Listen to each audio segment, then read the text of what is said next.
it's not loading on me. Despite me already having tried to unplug the kicker. Okay, we're starting out with a bang.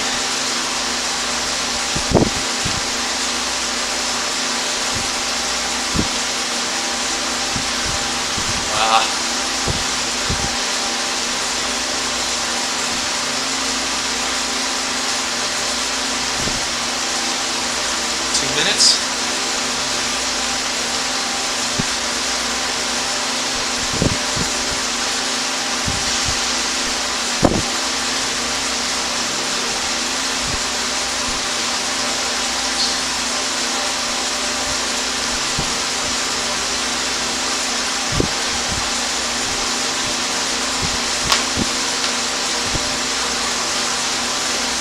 I'm going to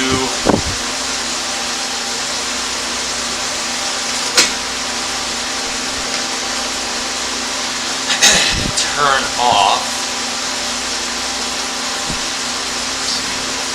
wind feel. I want to see if I can feel Zwift. Similar feeling of gradient on the flat. Right now it kind of feels just so slightly like there is a powered motor on.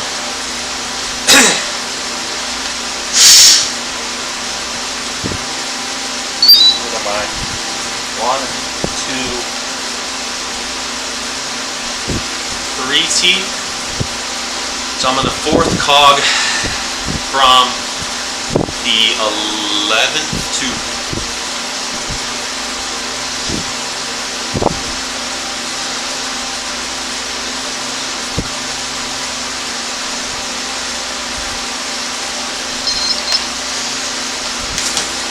This is a fatigued 1 minute attempt, or a little bit over.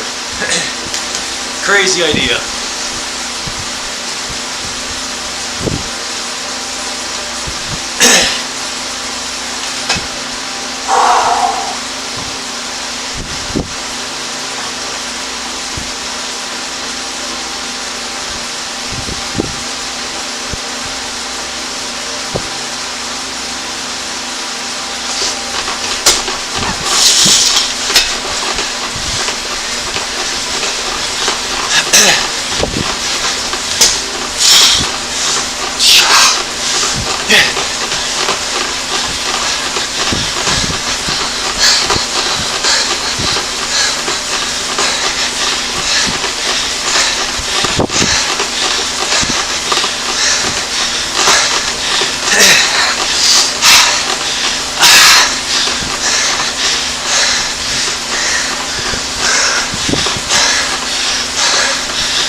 Jesus.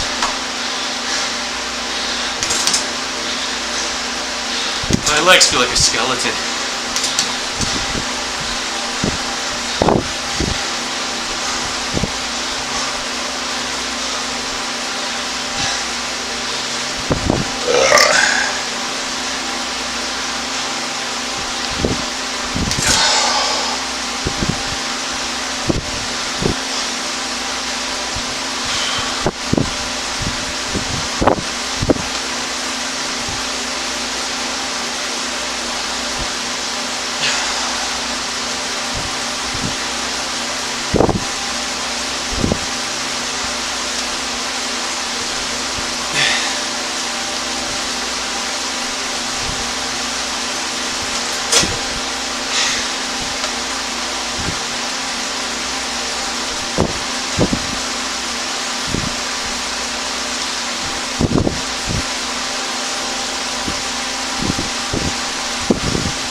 downhill from there.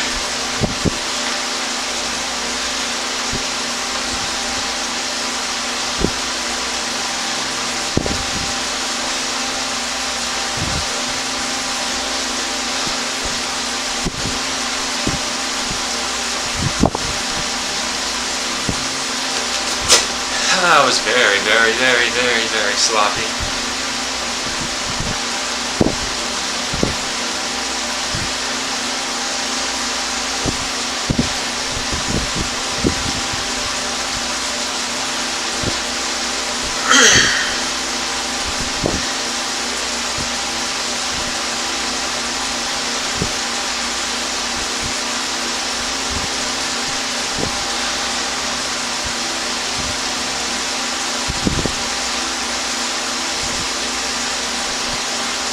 My legs already feel like they're falling apart.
Not a good feeling if my forearms are bugging me a little bit. Not a good thing.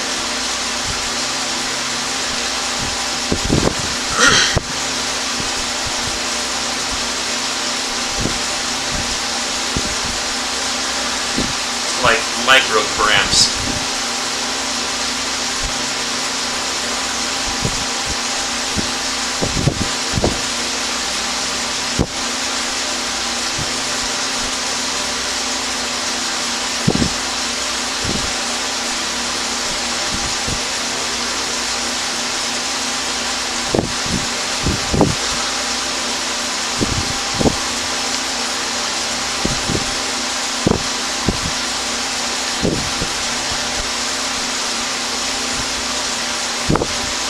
Might be my final race. It's all just experimentation, really.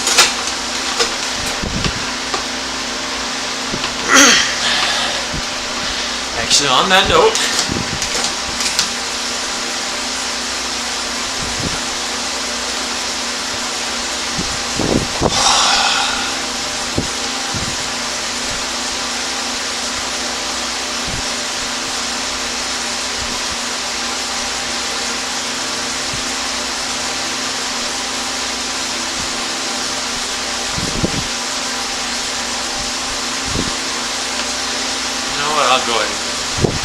switch out my battery after this. I don't know what was up with the heart rate monitor. It was showing like 53% before, now it's 71.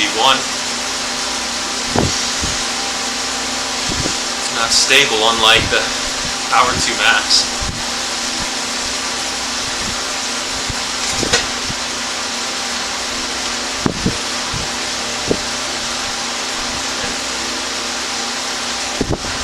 I still don't have the kicker direct connect.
Far down this list.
Not good, not good, not good.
come on, cool.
No.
Ah!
Shut up, Justin Bieber.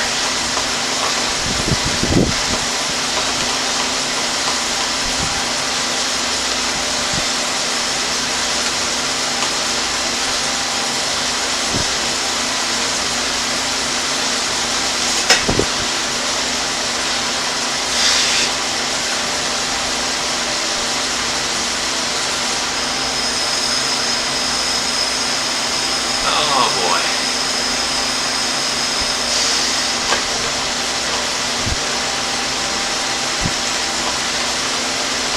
I think it's down to top 3.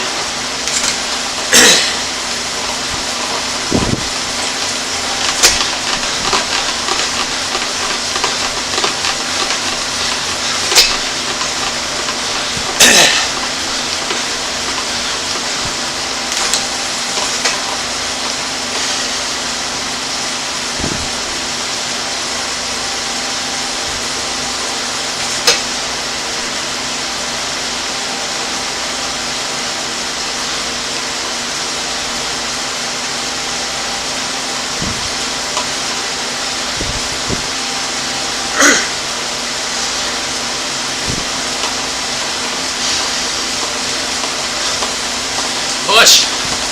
Come on.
Hey there, Matt.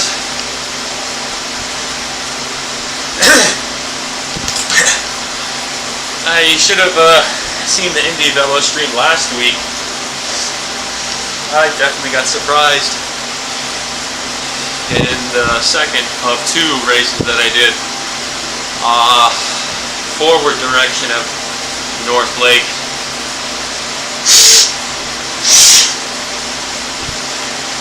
In the final 1-2 kilometers, there was a bot that just screamed by the 2-up break that I was in off the front, and I caught him, but I had to put in a hard dig in the final 1 kilometer or so. And in this race, at least the first one here, it was tame.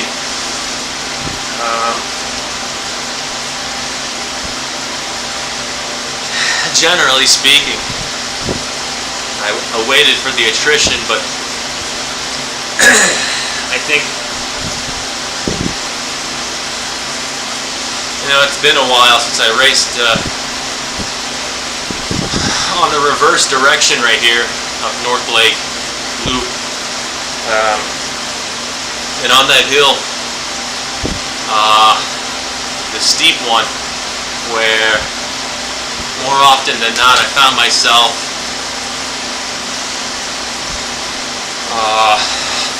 floating to the front on the approach of that climb, or that kicker. And I shook my head no, because I didn't want that, as an aside. But anyway, on that hill, I had to put in a solid dig just to latch onto the draft. I think that was the same as before.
Minutes to go, actually 6 minutes 30, I think, till the race starts.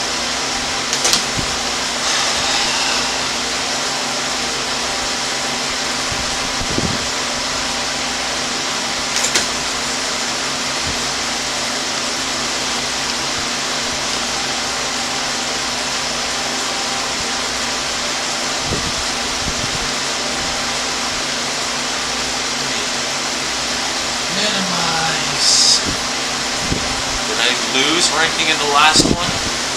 I may have.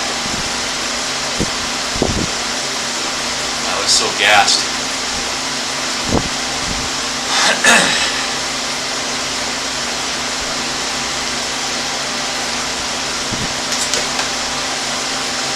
For the most part, pretty balanced ranking scores. And now the sprint is kind of plateauing.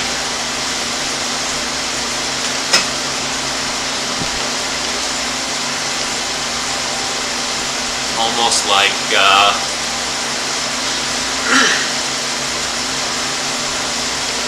direct correlation to my phenotype power profile, or profiling, on Swift Power.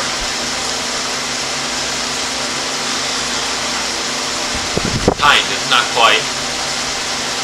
time trial and the climbing is can both be interpreted as more like threshold power as opposed to 5-minute power. You can argue though the climbing is 5 minutes / VO2 max capacity.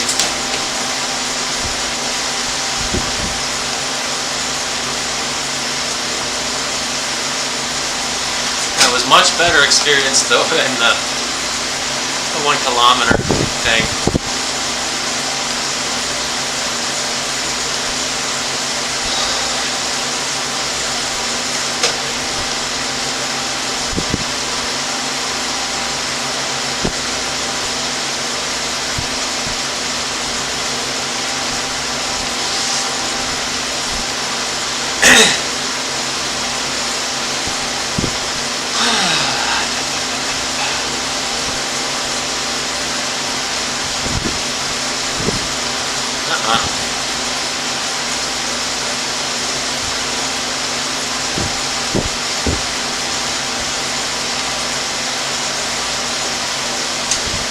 Explain a direct connect. I don't know what's going on.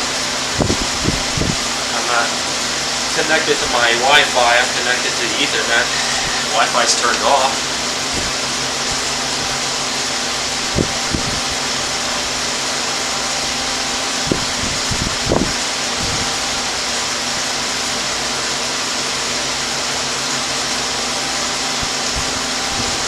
Even before I started up the events here on indieVelo, I made sure to disconnect the kicker direct connect at the time is with.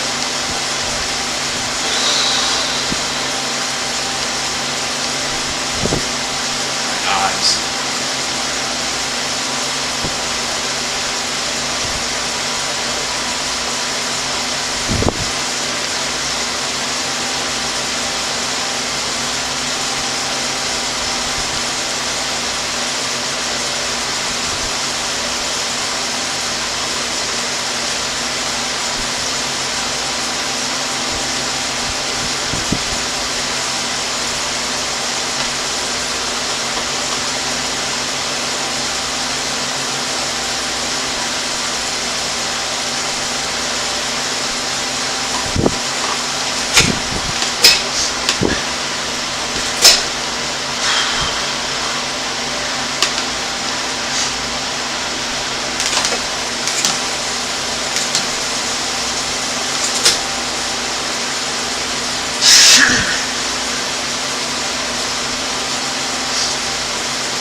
guy.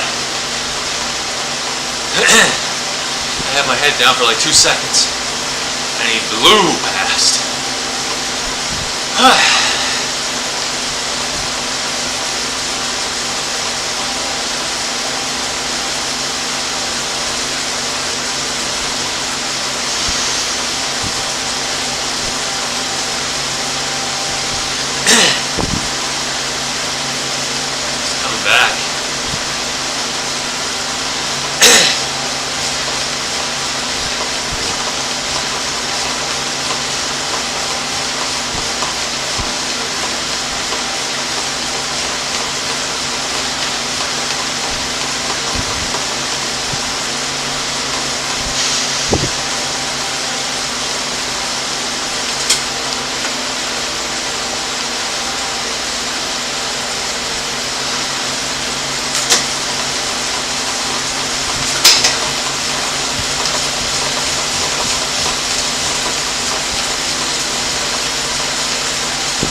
My gear cable is failing on me or not.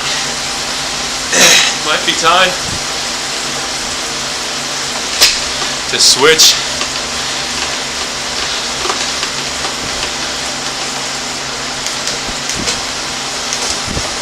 I think this is the guy. That was the rocket launcher.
Eyes.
Here we go. A bomber.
Explosiveness.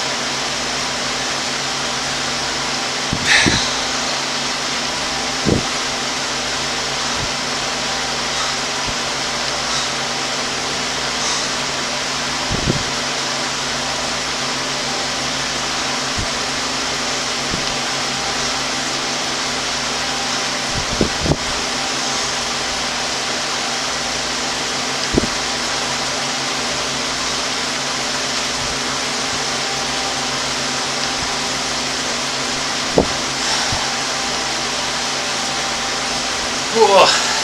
Alright, back to the comments. How do I like indieVelo? It's a good supplement. When it comes to bot racing, to what comes after Zwift, with my fitness level,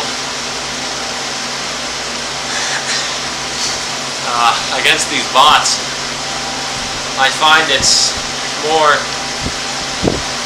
like tailored to fat max training, at least from the standpoint of average or normalized power, or lots of tempo intensity, which is zone 3 of a 6 or zone 3 of 7 if you look at it from the Coggin power zones.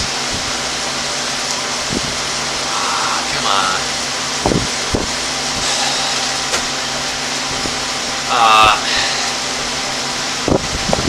When it comes to human racing, whether it's with or without bots, there is definitely untapped potential. Because so far the field sizes comparatively to, say, the Zwift tiny races are night and day different. At least, I have to clarify that, at least human only. If it's humans interacting with bots or humans mixed with bots, then it kind of sort of is a more even playing field, but still it would be battle of fitness, really. You know, who's the strongest. I will say though, comparing that to in real life racing, those who have clear,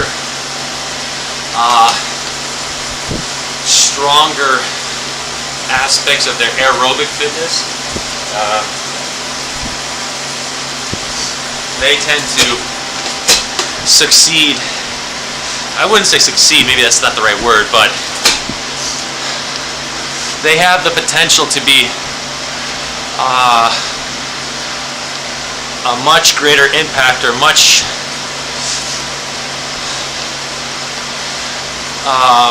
much more dangerous aggressor, where they can split the field, they can obviously attack, they can just be the race animator, and they can make the race-winning move. Those with the turbos, you know, the guys on Zwift in particular with the sub 1 minute power,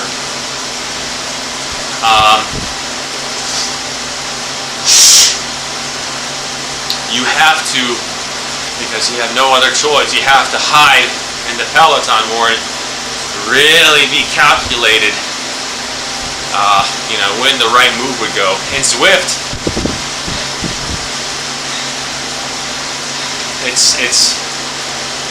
bananas how bad that is exhibited. This is my opinion, but I'm using both observation as well as factual reasoning. I'm not just making a loose-ended statement. I never, or I shouldn't say never, but I rarely, because sometimes emotions can make me say things like a loose cannon, so to speak, and not think ahead. But here, yeah, it's clear. indieVelo is superior in that regard. And Swift, I don't know what they're thinking.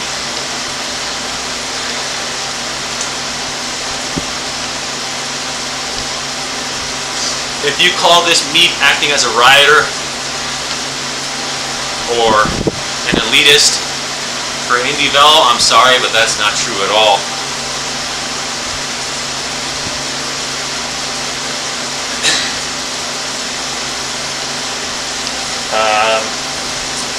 What else can I say about these race dynamics? So yeah, if you have a turbo, you gotta hide more. Also, when it comes to drafting, more often than not, you have to really pounce on others. You have to kick. Especially if they're coming in at speed or any sort of momentum generated. It may be free momentum as well, where it's, you know, a rolling kind of section. The heavier riders, just like you saw in race 1 here, I had more free momentum because my mass probably being heavier than some of those in the group, coupled with the very pronounced slingshot effect in here. And I just zipped to the front without really wanting to be there. That's something I still had to learn on myself, but that's an aside. Okay. Suits your racing style, Mads. Very good. Depends on the course. Depends on the course. If it's a climbing course, there's going to be bias. Much greater bias than in Zwift. For those that are suitable for that kind of power phenotype. On the flat courses here, like in real life, you got crit specialists that comprise of either being good TT guys / breakaway guys, where big watts, raw watts prevail. Or you got the likes of, pure sprinters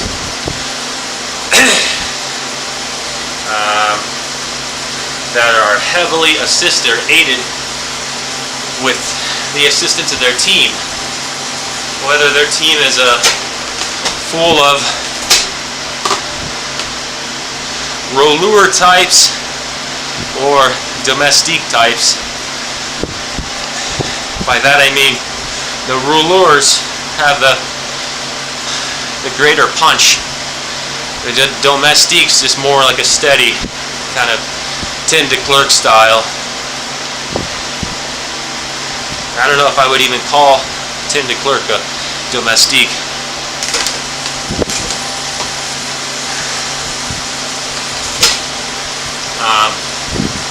But you got that, and then you got like Mark Cavendish with Astana. When he doesn't have any team whatsoever, you gotta be witty, if that's the word. Witty might be humorous though too, so maybe not so much that, but you got to be clever, calculated, like I said before, and really, really careful.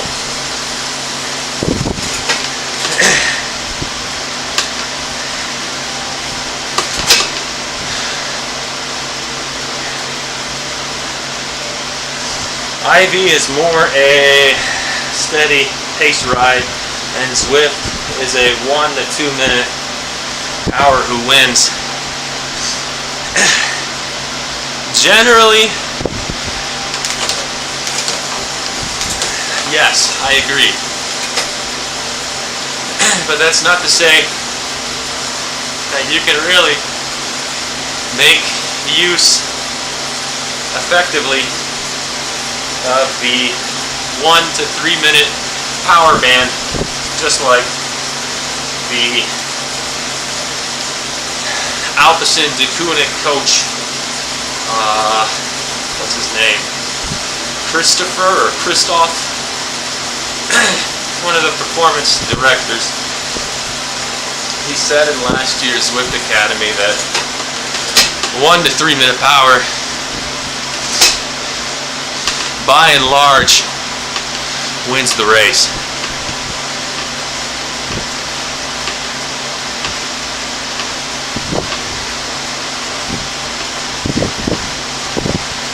With the continuation of, what is it? What's that? Chasing tour on this platform. If we see high participation numbers,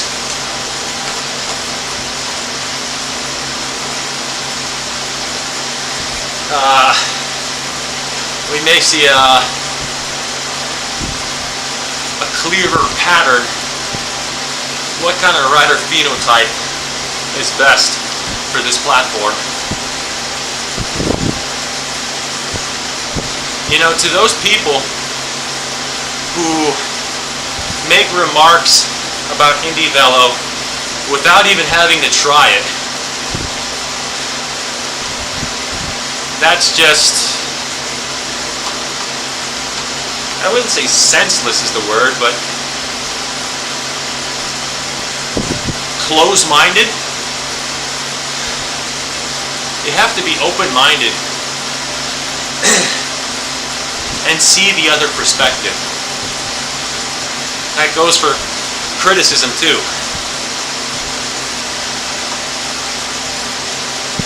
If you don't open yourself up and accept, you know, strengths and weaknesses,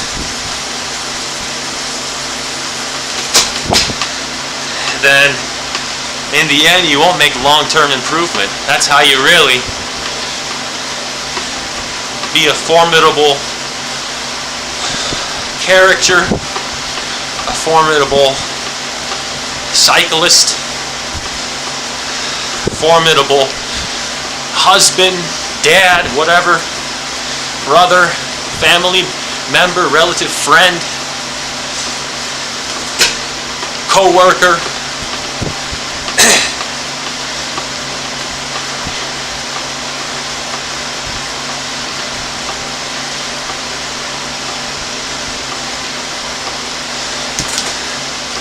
Generally, I am self-critical. I'll stop right there and read the next comment. Matt, competition is needed in esport. It is, certainly. Zwift has ruled the world for many years. Well, yeah. I mean, they were the first, I'm pretty sure, first in the realm of health and fitness, right? On the Apple App Store, they are categorized as health and fitness, not virtual racing, not social media,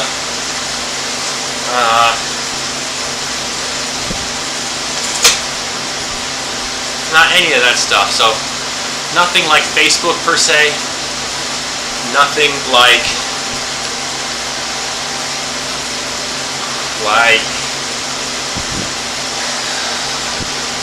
what is it? Like a computer simulator for Formula One. I don't know what kind of game that is. Well, what's the name of that game or platform software, what have you? And that's what I'd probably consider or categorize as virtual racing.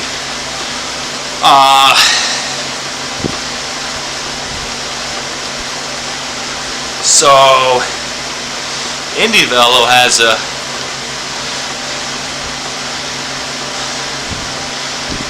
a prospect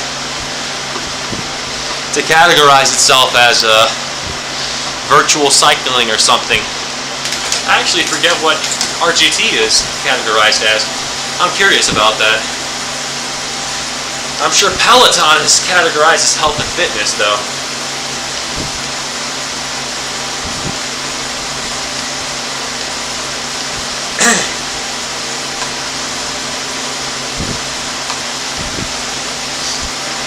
Now it's good when you talk about competition for virtual platforms to evolve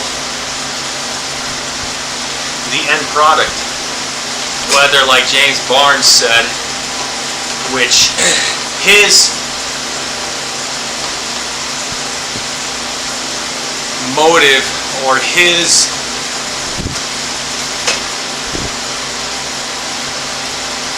I'm trying to think of the word.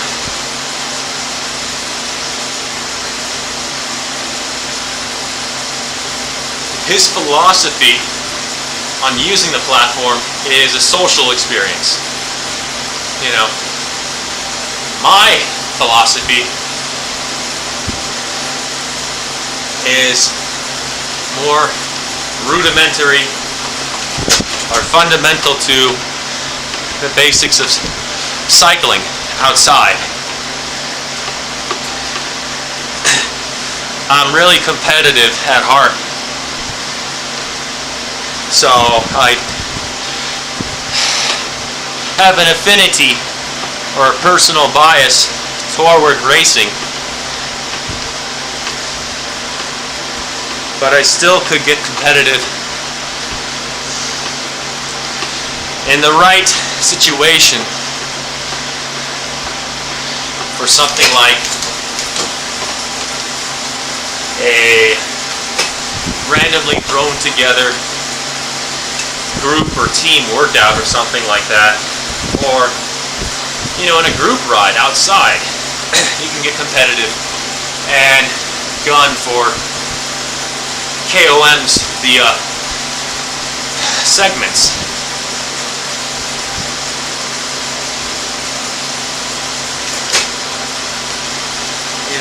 The sport of cycling, there are many different disciplines, of course. In road racing, it's more on-off efforts.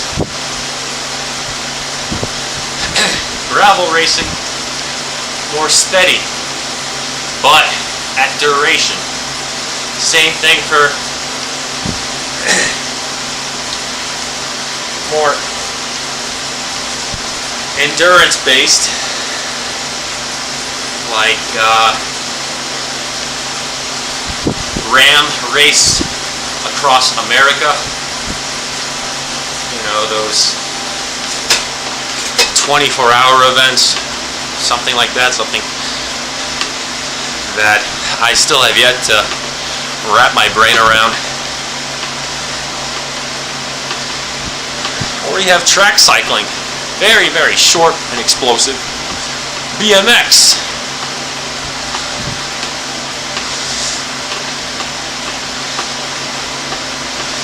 Zwift, with their algorithms and physics.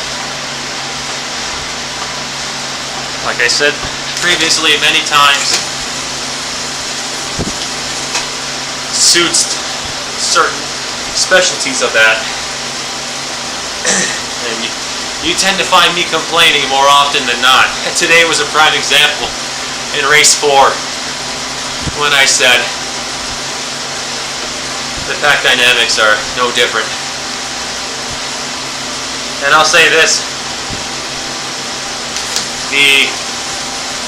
the power up modification, I think, besides today, generally has influenced the race outcome.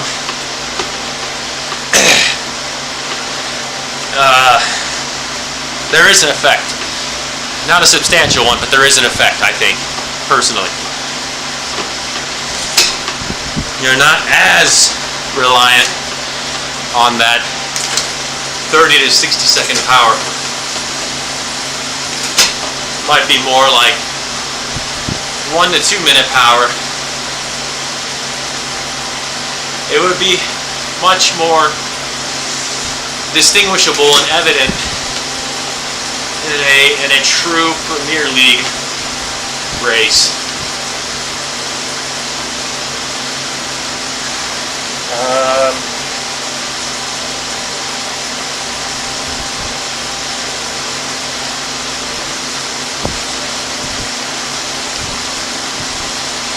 Yeah, I'll stop right there for a second. I need to use the toilet. Take a sip of water as well. Be right back.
next outdoor race.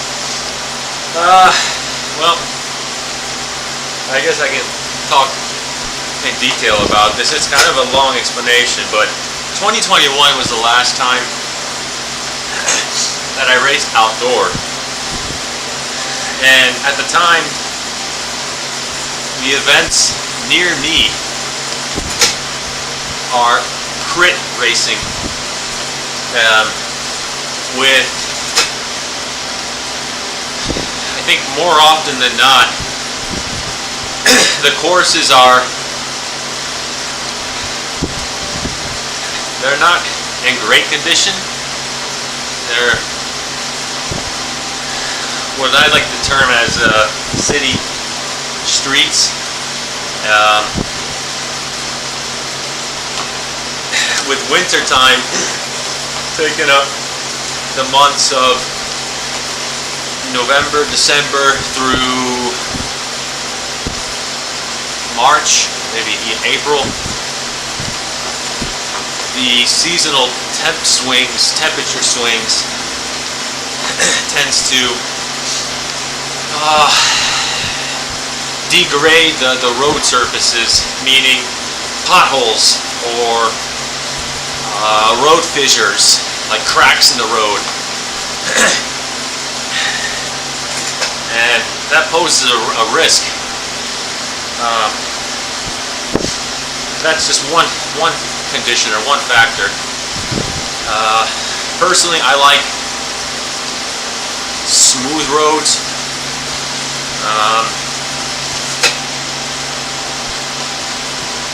I guess I'll touch base more on that later. Another thing.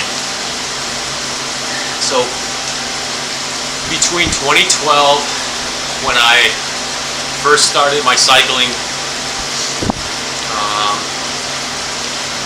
endeavor or adventure, whatever you want to call it, my cycling in general, it was a health and fitness motive. Through 2016, I should say maybe through 2015, because 2016 it kind of started. I have been accident-free, crash-free. I've had some close calls for sure.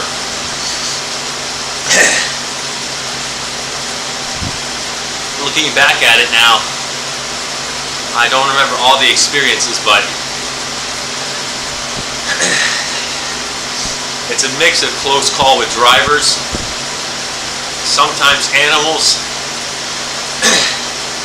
people, pedestrians, or just, road conditions. I used to be a person that went in kind of snowy weather. I wouldn't say it was, falling snow at the time, but the roads were wet. I certainly went on a misty, rainy day where the roads were wet. Not often. Especially in 2016.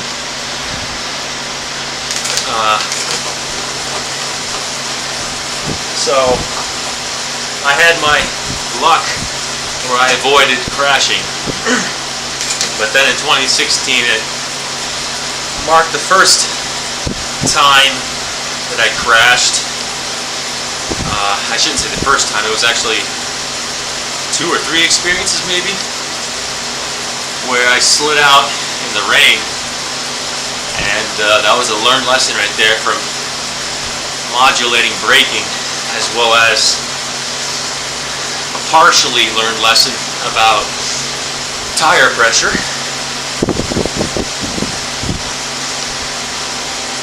And coupling that with balancing my center of gravity fore and aft.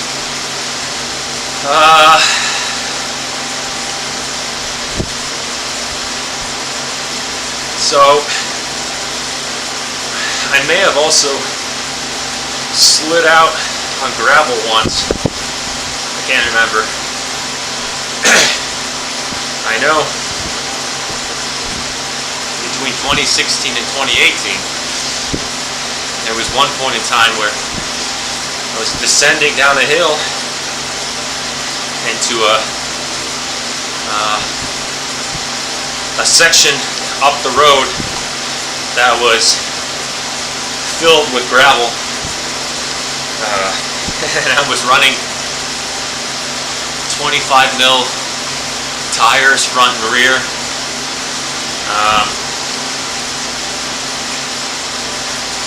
Yeah, that was a huge adrenaline rush and a panic, but I had nothing to do but just really focus on staying upright as I rode past that, because it was rocks, sediment, not gravel in the sense of dirt. That's one of my fears of cycling, with narrow tires, especially in high pressure,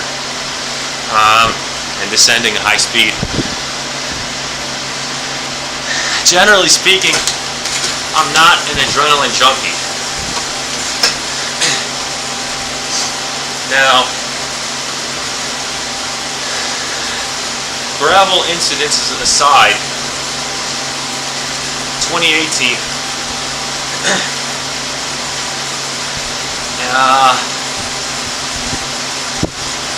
I think 2018 marked the start.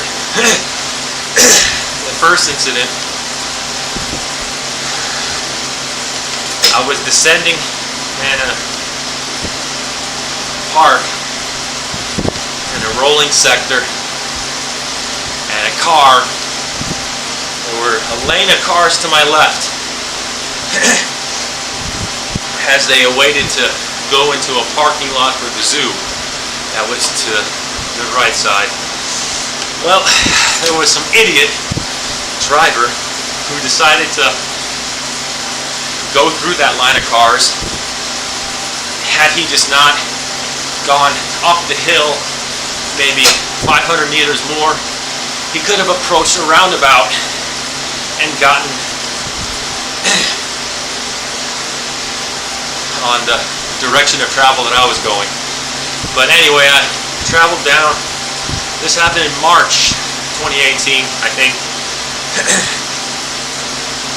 And well, we collided. I was using a steel bike at the time, Le Mans Zurich.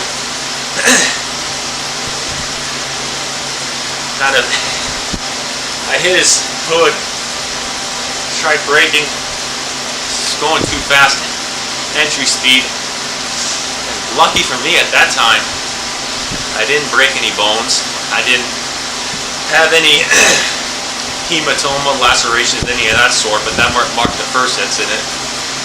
I remember having some complications with one of my fingers, but that went away within about a week or two.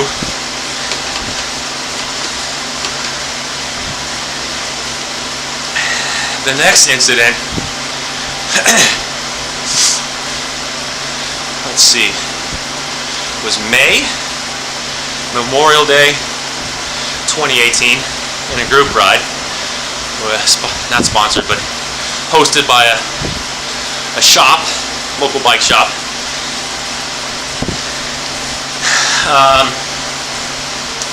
And this marked the year, by the way, that I first really wanted to commit to the racing scene in my area, outdoor racing scene.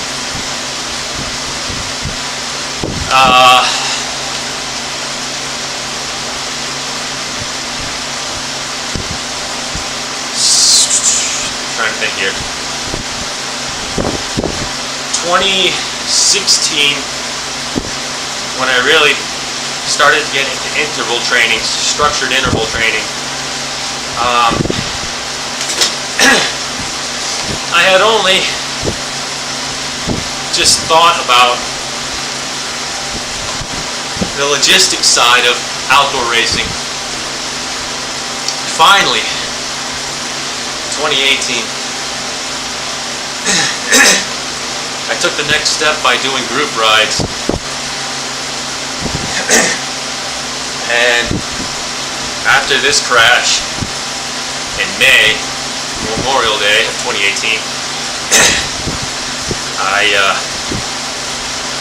took part in some racing. So what happened in this crash was I was maybe mid-pack in a double file line of riders in the A group. I had my hands on my hoods, rested my hands on my hoods. At the time I was using a Specialized Roubaix SL3. I still had the frame with me so I could show pictures at any point in time, but this frame is, I'll explain later on what happened to that.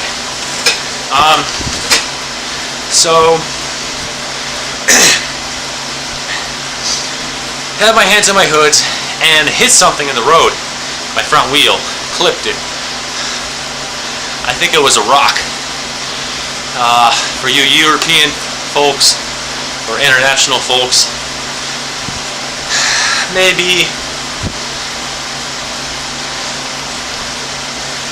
3-4 centimeters in height, so 2 inches or so, 3 inches maybe tops for the imperial system. Anyway, when I clipped that rock, I veered off the road. Fortunately, I didn't take anyone with me, but basically it jostled my handlebars, threw my hands off the hoods, and I had to try to regain control, but I could not in time. And my front wheel just went like that kind of motion, rapidly oscillating as I was drifting off to the shoulder and into eventually a ditch where my left thigh suffered incredible amounts of road rash. I fractured my left collarbone at that time, and basically my left side took the brunt of impact. Not shoulder. Helmet was cracked. I had some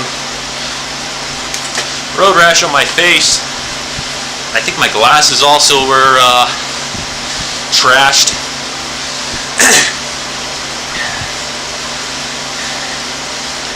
So I had to go to the hospital, got the ambulance ride there. That was the first experience of some trauma of this sport of cycling. That's not the worst of it though.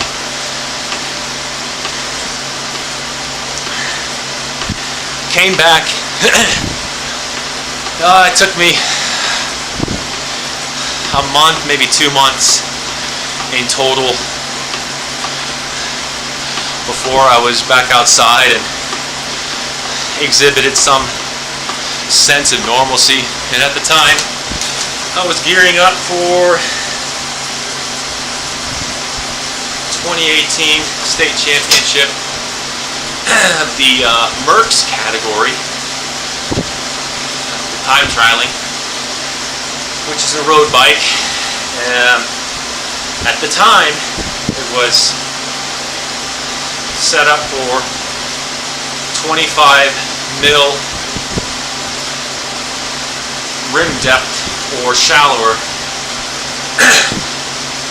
So I entered that thing, or I should say I prepped beforehand as well, along with doing some other crits, 1 or 2, I don't remember now, prior to that.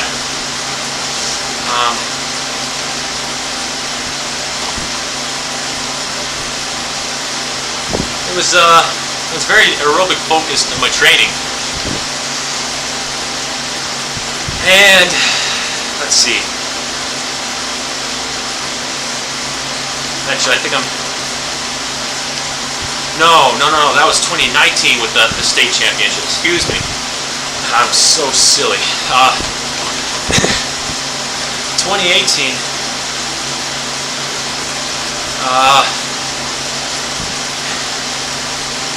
Let's see, there was this city crit, and what was it? Maybe 2 weeks after, I was gearing up for a heavy month of crit racing in August, and this is where, to date, I still fear the month of August. Probably my worst month.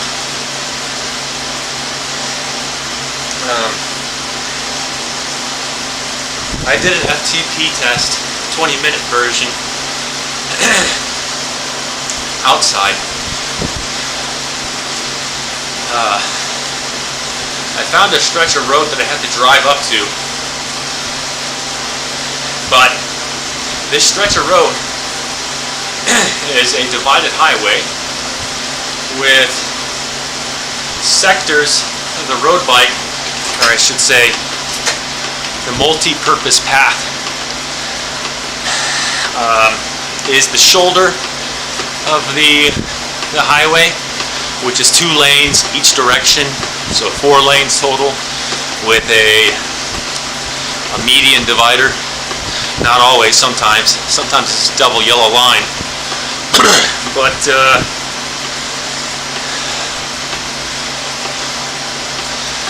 I was in maybe minute 14 or 16 of 20 minutes. I had done 2 20-minute tests previously. I think 2, maybe 1 or 2, in the same region. But just this time, there was an idiot driver who afterward claimed they were going, what was it, 60 miles per hour or something like that. Anyway, they rear-ended me. I don't remember them rear-ending me at all. I just remember suffering something like minute 14 as I was still just trying to push up the power like I was in the tiny race here, race 4. And the next moment, I was on the asphalt wondering what the heck happened. Breathing still heavily at the time.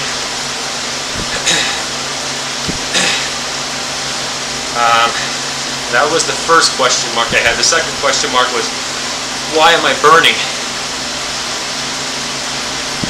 And, well, I later found out I fractured my L1 vertebrae. I had an open wound laceration in my right calf. It was a gruesome cut. Something like 6 by 4 by 3 centimeters of a wound. Like I saw the interior muscles, maybe some fat, pink and white colors. Fortunately, I still, to this day, have seemingly full function of the muscles and such. Oh, wait a minute.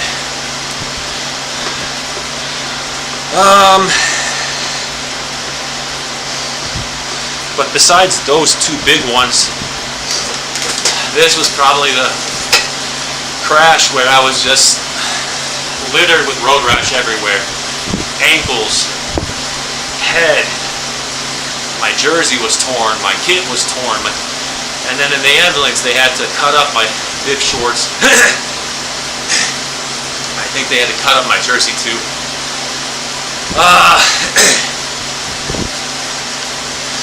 That was by far my worst experience I had with recovering from road rash. Not only I had to wear a turtle brace for the fractures in my back, because it took me, what, 12 weeks, 3 months to recover from the fracture. As an aside for that, I did not have any operation done. Also got scanned for neurological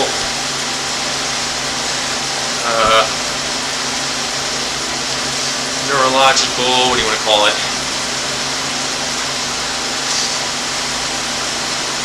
Testing, screening, and they just concluded after several tests, including a consultation with what was it? Some kind of psychologist. I forgot this medical term for her profession, but she concluded that I suffered maybe short-term memory loss.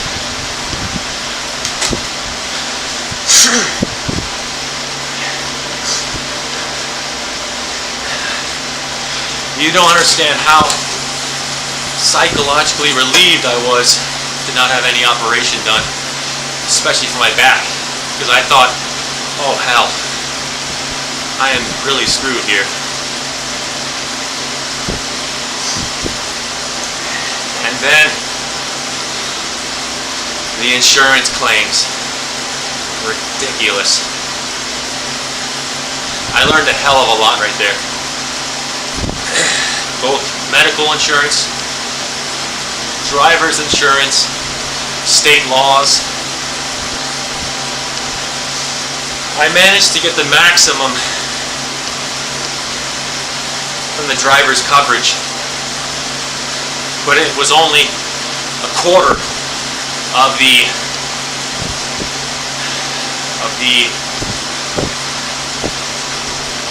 billed expenses, the actual billed expenses before my medical insurance.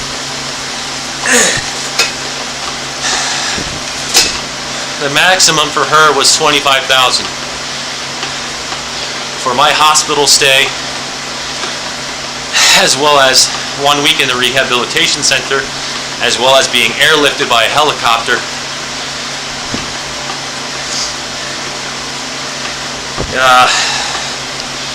it was over $100,000. Helicopter alone was like $33,000. That was a big fight. Ultimately, in the end, besides a payout from the insurance, the driver's insurance, my medical insurance covered in excess of 90% of that, probably 95%, and also got to reduce some of the expenses. Out of pocket, I probably, well, my memory's a little bit dull now on that, but $5,000 or less is what I'm guessing I paid. Maybe $1,000 or less. I don't remember now, because I wanted to forget about that. That was 2018. And when I did come back, I went from, wait a minute. So, 2017, I transitioned from the steel bike, the Le Mans Zurich, as my primary, to the Specialized Roubaix. And the Roubaix, the rear triangle is total, basically, from being rear-ended. along with the rear wheel just being virtually exploded. Never found the cassette, never found the remnants of the rear wheel. Only the front wheel remained intact, which I still have.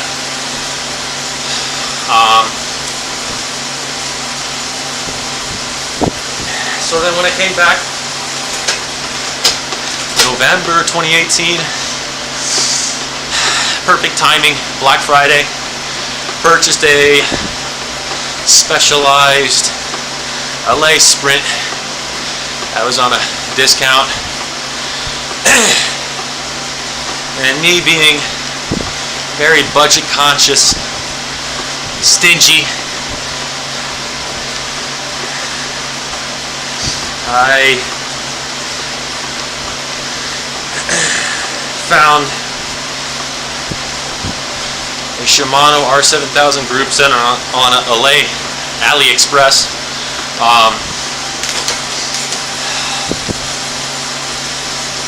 I'm almost certain it was genuine. I got it delivered from Japan or Taiwan at a great price in my opinion at the time, and swapped out the group set that was previously on there with the primarily R7000 group set.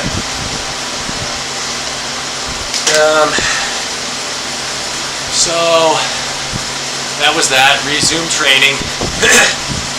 Winter into spring season 2019. What changed? I restrained myself lots from riding on city streets because of drivers.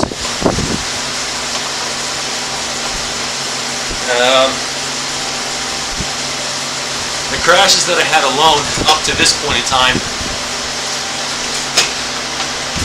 with the support of my family,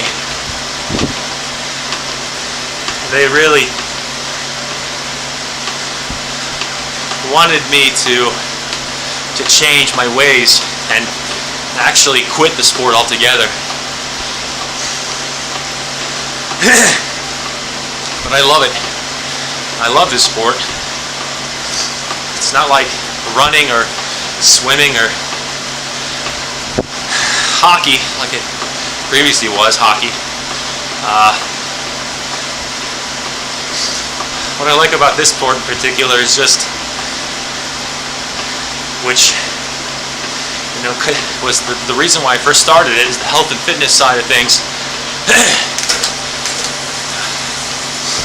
I wanted to be in shape.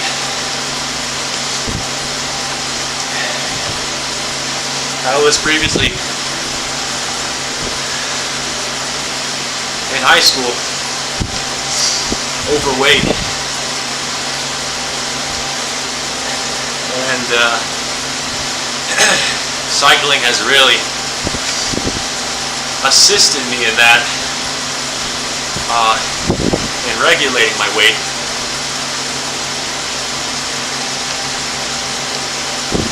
Better make sure I have the sound on here.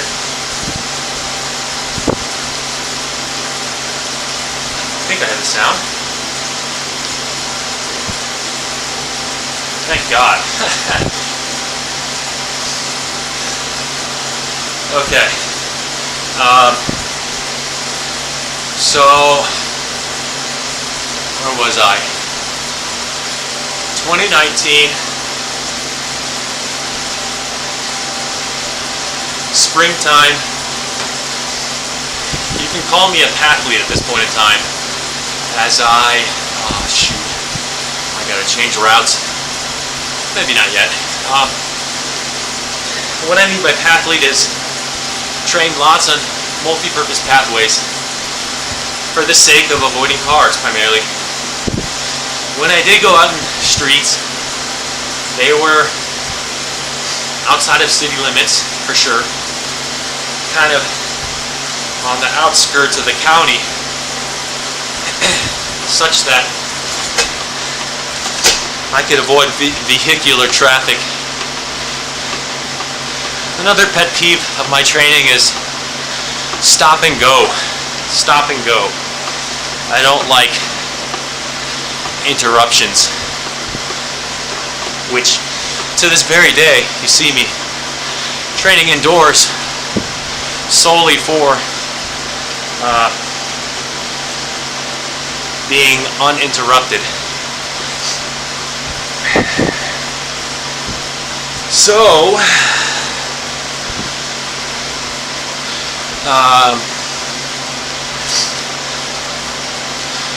2019, let's see. Oh, I did the training races, practice races, every Tuesday, starting in April. They originally start in March, but at the time I wasn't really much of a cold weather kind of cyclist. It was like a 60-degree Fahrenheit or higher kind of tolerance that I had to outdoor riding. Below that, I just freezed up.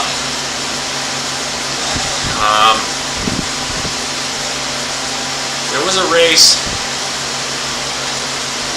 in early spring in a different city park where it was like that 60-degree or so temperature range, and I remember even though I dressed up, I had to credit my diet at that time because I made sure to eat fats and feel warmth,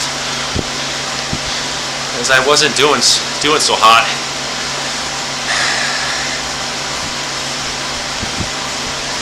But in that crit race, which at the time was a Cat 4 for me, USA Cycling, I got third place.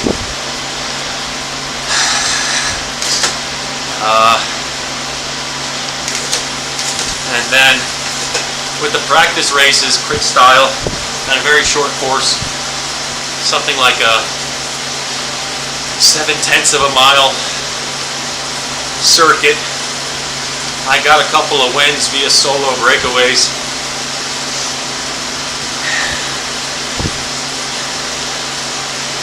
It was still very much trial and error,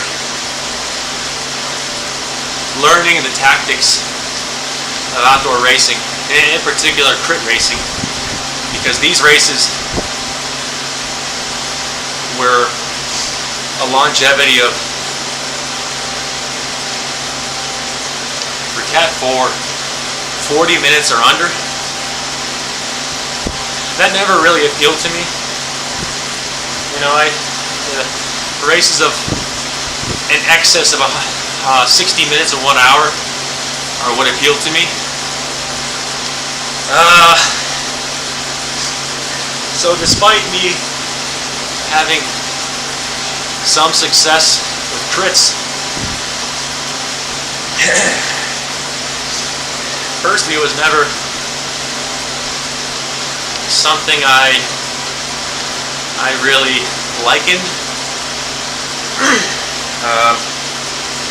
2019, let's see, June, July, some point there, I had another incident with a driver.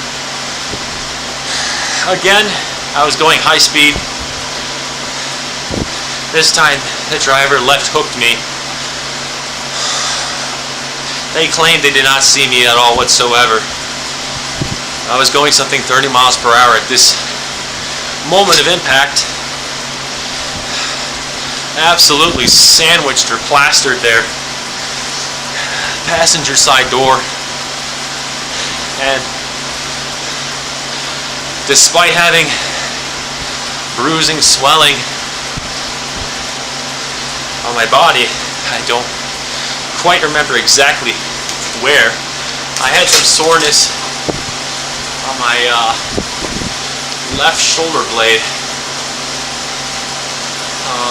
After lots of scans in the hospital, they didn't find any breaks, but I was sore in the left shoulder blade, or the what is it called? Scapula.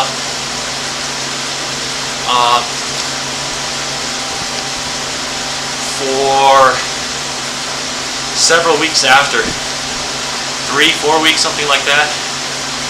It diminished over time, but it was a weird feeling for sure. And it wasn't until the month after that, again, coincidentally August, when I fractured my humerus, my left humerus, that I don't remember if it was the radiologist or the orthopedic specialist / surgeon that found out I suffered some kind of minor fracture in my scapula from what I'm pretty sure was that crash with the driver. Anyway, that was another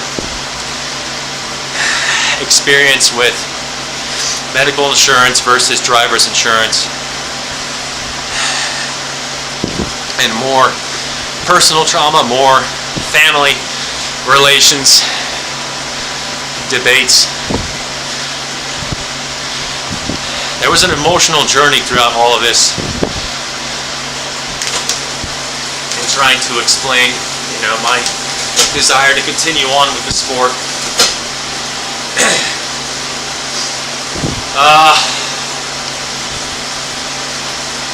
So between that crash in June, July with the scapula, which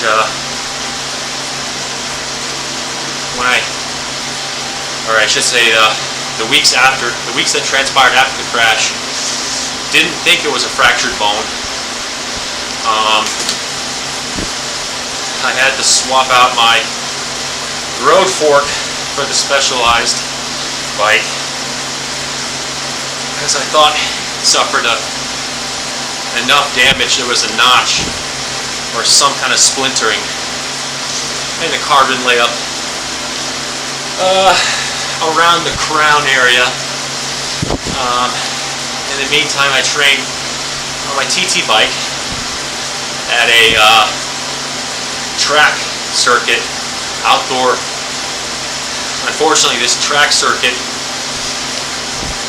the drive I don't mind so much. What I do mind though is the crime. It's situated in an extremely crime infested neighborhood.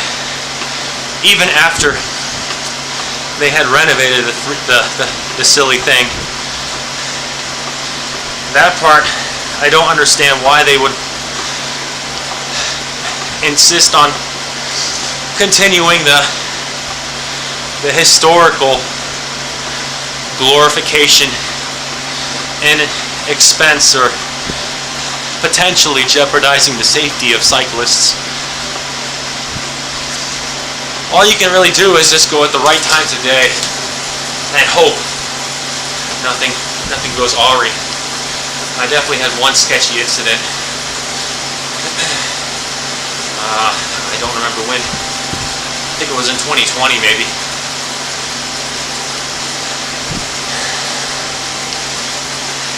Just like some teenagers started messing around with me as I was doing laps. What they had tried to do was blockade the front stretch with like cones or something, some kind of construction material. And at one point, stupid kid tried to take out my front wheel. I don't remember what kind of object he used, but I just shaking my head at that. Fortunately, they didn't have any weapons. Very fortunate. So,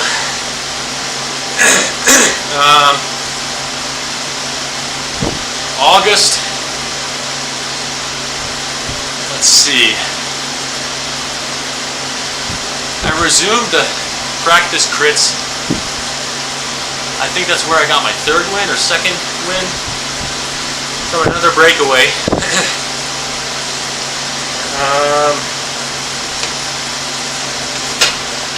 Oh, so this is 2019. In the springtime, I forgot to say I won a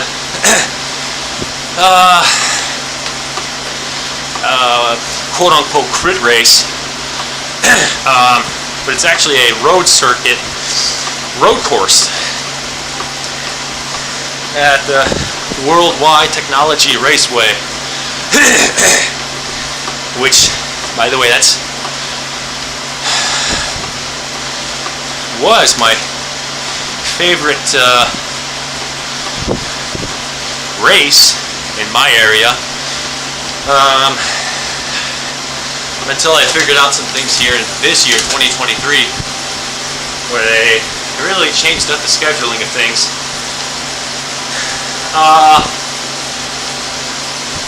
So 2019, August,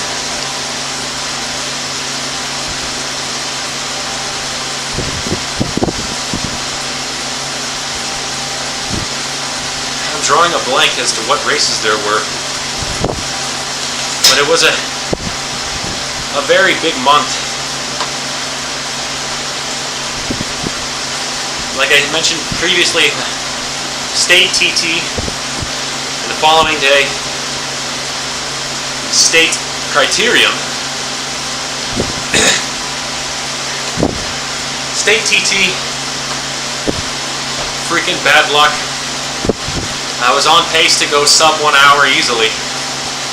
I think I was on track for 58 minutes or 57 minutes, 40 kilometer TT.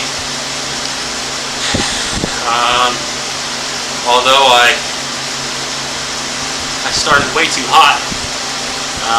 At the time I was practicing kind of like a Caleb Ewan, excuse me, bike positioning, really low, even out of the saddle. Grappled the drops and really dipped my chest, head right against the freaking stem. And actually,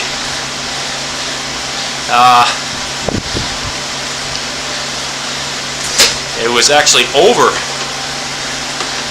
the handlebars, over the tops, sort of like a Chris Froome super tuck. It's crazy to describe, but it put immense pressure on my chest and my arms, so much so that cardiac system was really stressed out this day. But I was going at pretty good speed for my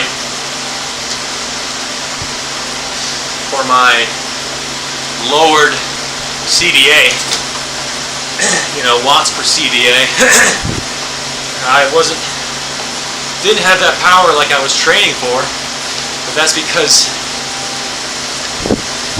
all I could do, or all I could really concentrate on, was just being super low. Boy, let me tell you, after that 40 kilometer TT, my crotch was so numb, so numb.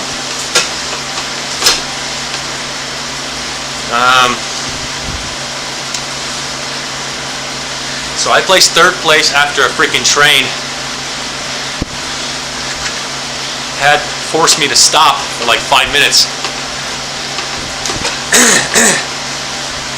Still paid money for that thing, and that's my bad luck in this sport. If not crashing, it's something else.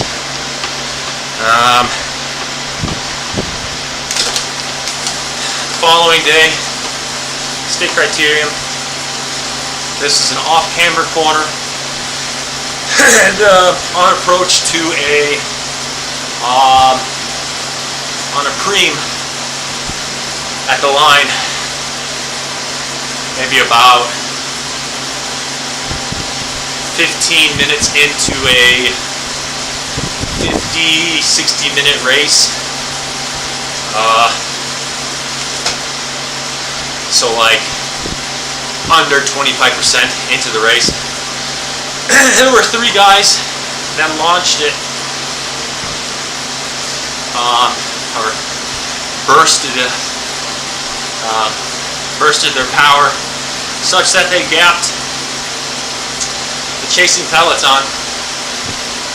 3 guys and then myself makes 4 up, and I was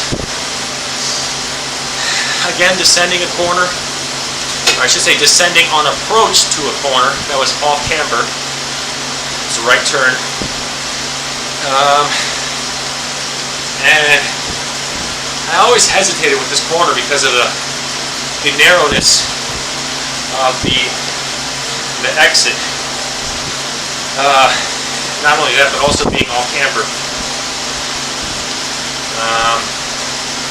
The approach of it was, I think, pretty straightforward. I guess I was scared about pedal strike with my right leg. Long description aside,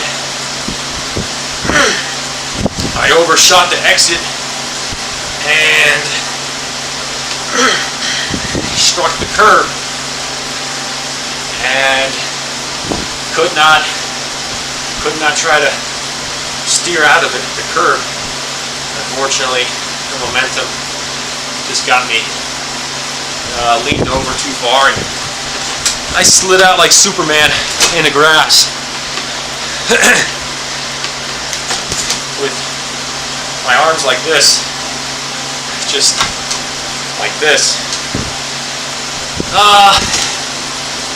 And seconds after, I felt odd in my left arm. I tried to get back up on the bike, but son of a gun, I just could not put weight.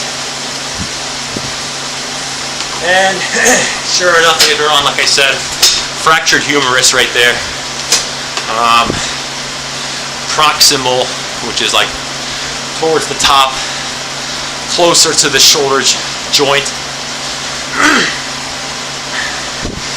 When I read up afterwards about the shoulder joint, it really scared me.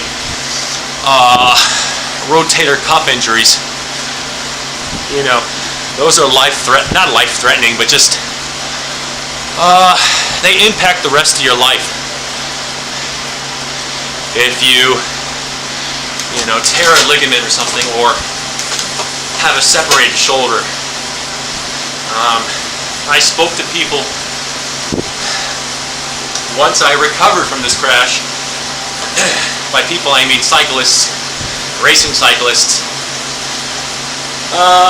that describe some of their experiences with rotator cuff injuries, are just clavicle, shoulder fractures. And what scared me was the mobility and the pain that they've experienced, the chronic pain. So, I lucked out again without operation of the humerus, my left clavicle, left scapula, L1 vertebrae, possibly even L2, as well as my calf.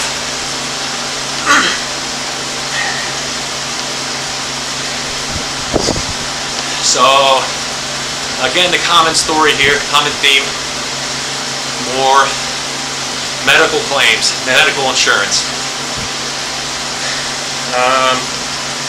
This time the responsibility was on me for screwing up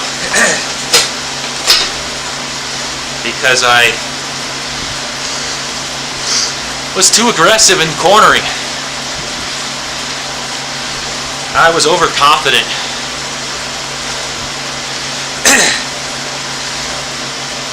generally speaking, that's another trait about criterium racing is cornering.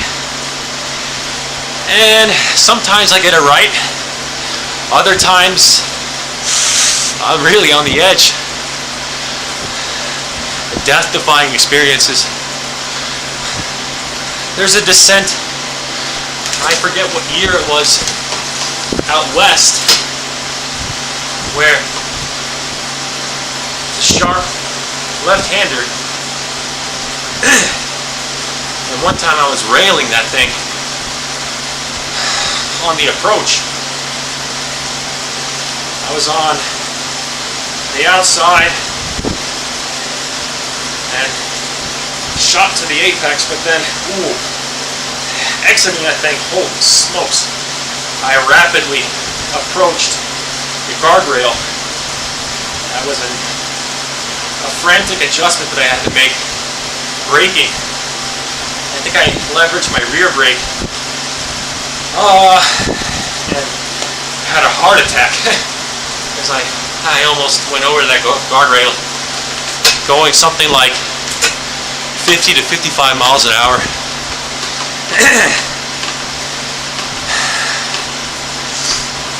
I've had other descents.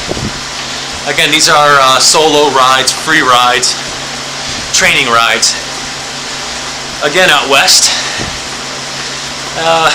in a state park.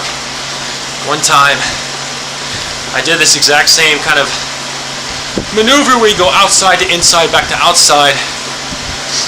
Unfortunately, as I was in the inside part, this was one lane going each direction.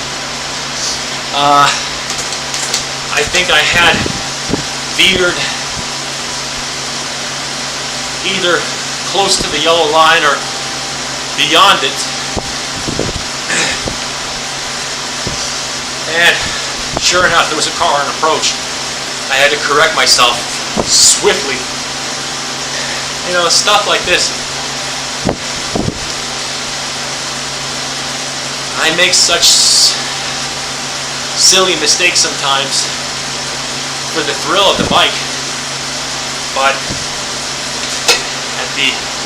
at the risk of, you know, myself, my safety.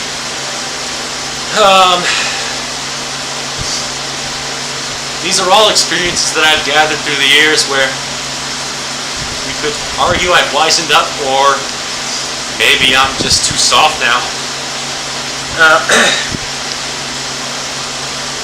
So 2019, in continuation, after the humerus fracture, which was in August, came back.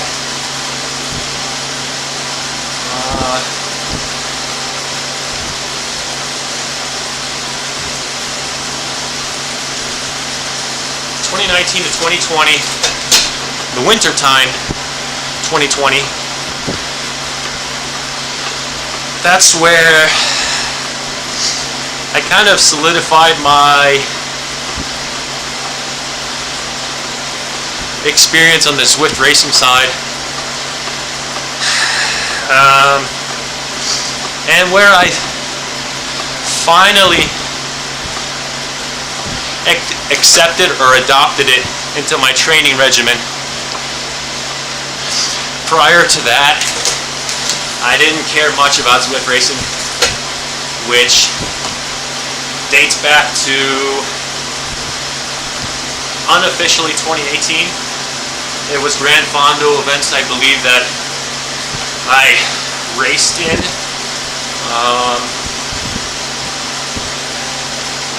More for the training stimulus, and I can explain another long story about that in regards to my equipment choices. Whether I opted to use my bike with my power meter at the time or some dumb trainer, and yeah, Z-Power. That's how I started in this thing, was Z-Power.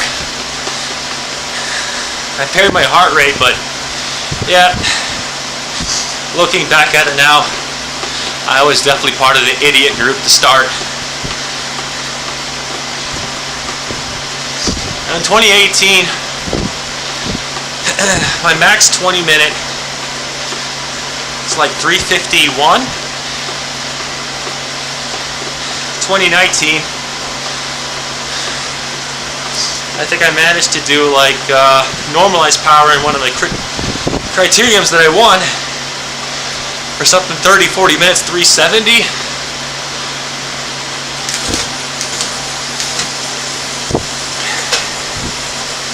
Or I should say 2019, 2020, I remember 20-minute power was something like 400 watts.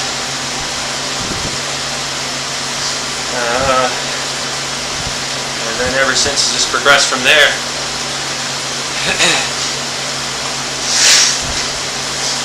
But I could also go into a rabbit hole talking about indoor versus outdoor power and trying to optimize the two. That's something different. I'm still continuing on with the outside racing thing.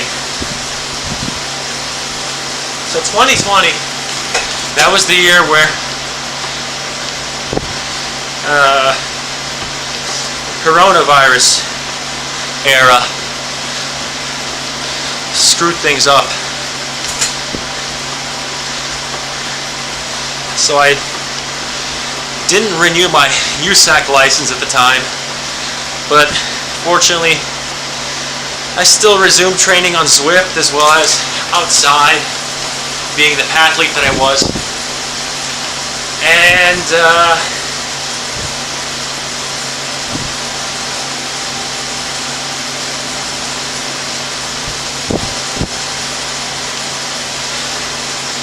I guess there's not really much to talk about there other than it was just Zwift Zwift racing and outdoor easy rides.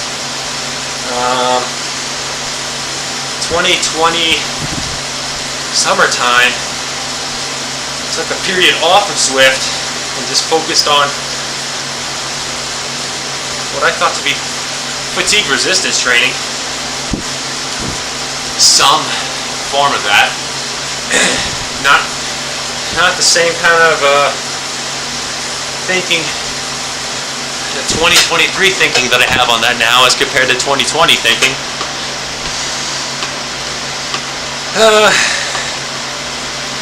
Then winter 2020, December 2020, winter 2021.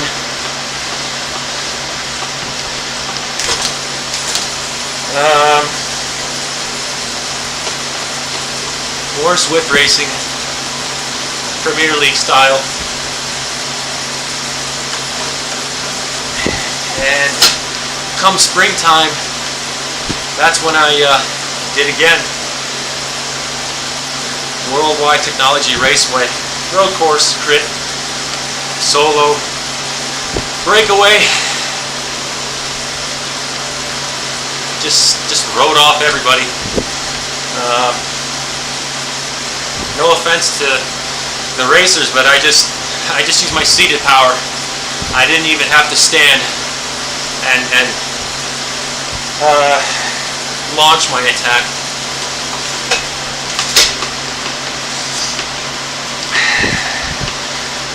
The thing is, in 2019, no, 2018, after my back injury, once I recovered from that, that's when I transitioned from training below 20 hours to above 20 hours, or, you know, it wasn't like a one-night occurrence where suddenly I switched it from sub 20 to over 20. It was a gradual increase spanning 4 to 8 weeks. I don't remember when, But I changed the visibility of my Strava activities from default of public to private, only me, because I didn't want to faff around having to type, explain myself, you know, like I am right now on camera, why I'm doing this, why I adopted the change. It's a long, long explanation. So,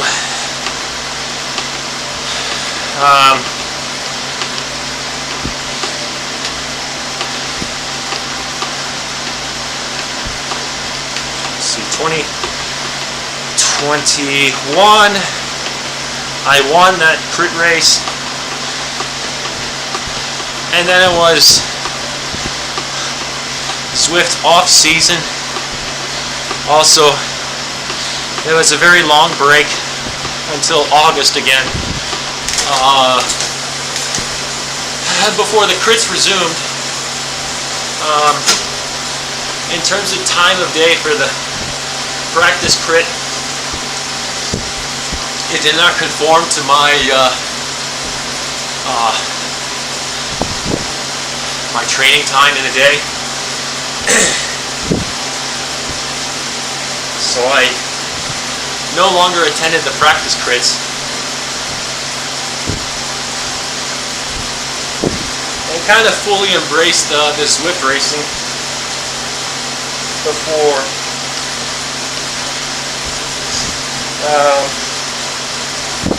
August came. Once August came, the intent at the time in 2021 was to race the criteriums,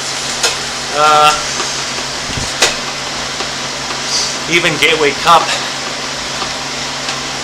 which to date, I still have fears about, you know, it being a crash fest. It's always been something I asked ever since I started racing, is, you know, trying to understand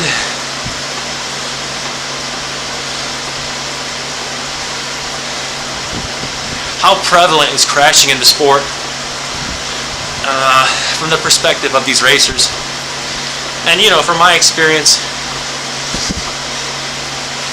it's not actually that bad if you're a proficient technical rider, you know, with handling and such. The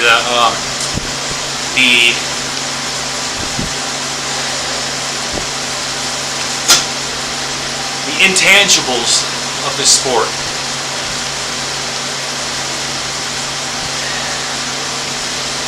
I think I'm okay in that regard. I certainly fare better with just straight line speed, straight line power.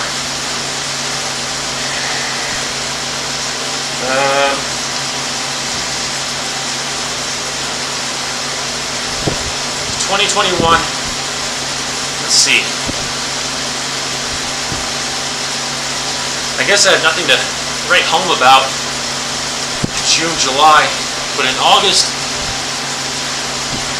I was out on a Zone 2, just aerobic conditioning out in the swampy heat, humidity. It was, heat index was like 110 degrees Fahrenheit, something ridiculous, but I was well adapted. Stupidly, another crash. This time in a shaded section of the trail. I was by myself on a 1% drag, uphill, falls flat. I was cruising to 50 watts or something. This is after a Zwift race. After a Zwift race that was in Bologna, out of all places. 1.5 laps of that. 2 climbs, 2 times up the climb. Of course, I vividly remember this. And So I clipped my front wheel in the same fashion like I did in 2018, where this time there was a tree log that was placed seemingly perpendicular to the pathway, and this thing was freaking tall. Like it was a log, it wasn't just a twig.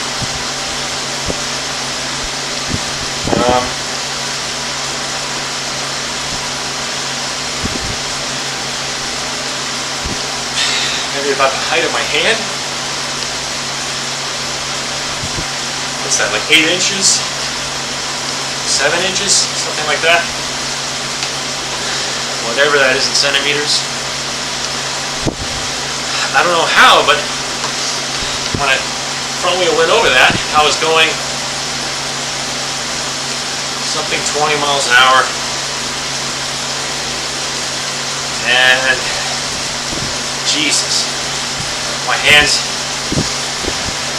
were like maybe a foot away from the hoods.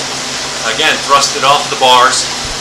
But then once I grappled the, I should say try to grapple the brake hoods, again, that's how it felt like in my hands. But basically the front wheel was oscillating. And how did I go over? I veered off to the left, I think. Was it to the left? I don't remember if it was to the left or... No, it had to be to my right side. Because that's how I fractured the right collarbone. It had to be. I don't know why I'm thinking it's the left side. I broke my pelvis as well. I had a distal fracture, meaning towards the end, towards the AC joint. Whereas my left collarbone was a...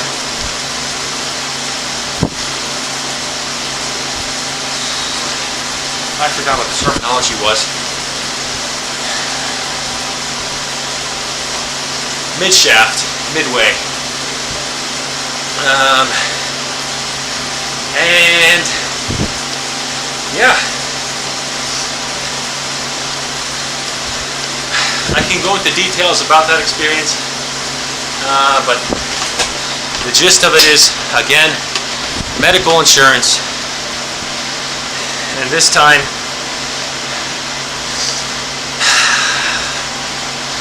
I was just really fed up with crashing. Again, I had to explain, to my parents who were frustrated because they didn't want to see me injured. They don't want to see me hurt. As just a loving father and a loving mother, as well as concerned brother. He was more concerned about drivers, though, but my grandmother, my 2 grandmothers actually,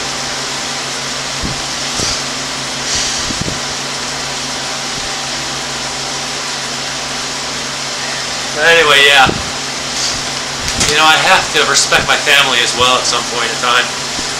So 2021, after that crash, that marked my consideration for outdoor riding, at least just for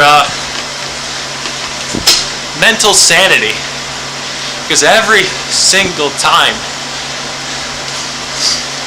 when I was off the bike, I was pouty, I was depressed, I was not the same person. I wasn't, happy or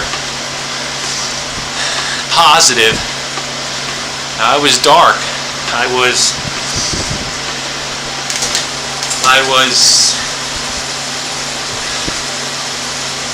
frustrated because I just felt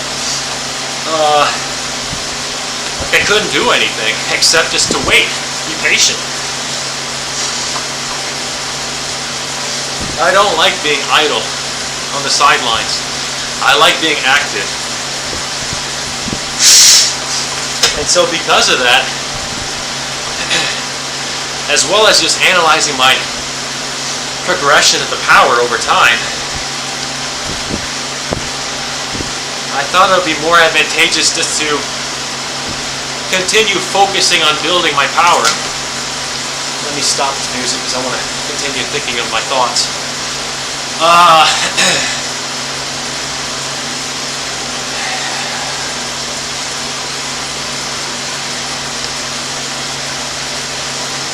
Yeah, I thought to myself, with my power, being introduced to the international competition with virtual racing, that I was just subpar. I was average, you know.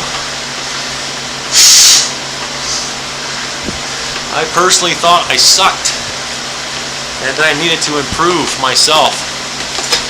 And so I embraced the challenge and tried to focus on building my engine more.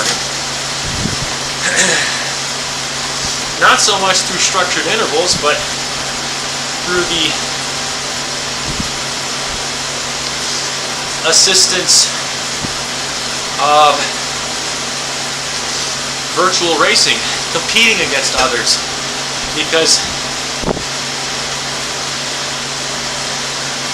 I produce more power, especially when fresh, around or amongst other people. Individually, myself, I struggle, especially maximal efforts. Aerobically, I can do okay, because I've demonstrated that 2020 and as recent, I think, as 2021, where it was just a check of aerobic form outside. Yeah, 2021, I did a sweet spot session, I remember, and just seeing what my power was, and the heat, not the heat, it was actually just humid that day, something like 80 degrees Fahrenheit, but saturated in water. And looked at what my cardiac output was like. It was good. It was really good. It was to me, I thought I was extremely heat acclimated, and I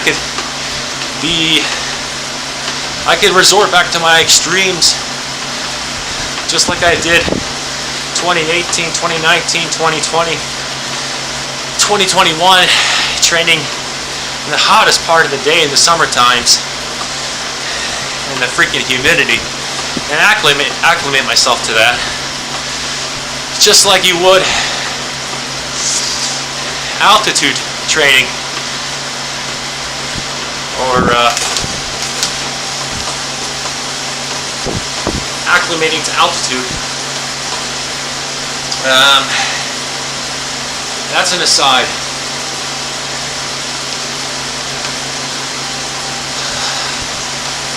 So, 2021, after that final crash, I said enough.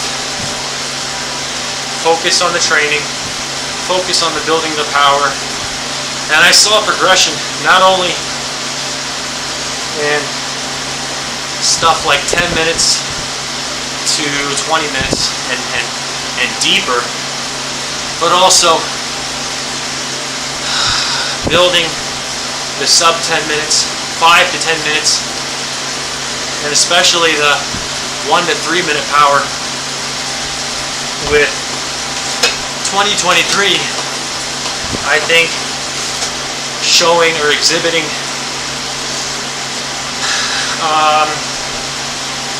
most improved on the 1 minute or so power. I still have work to do, considerable work to do. Neuromuscular, 15 seconds and under. But even then, 20 seconds, 30 seconds. You know, just starting in that, what is it, the anaerobic power zone.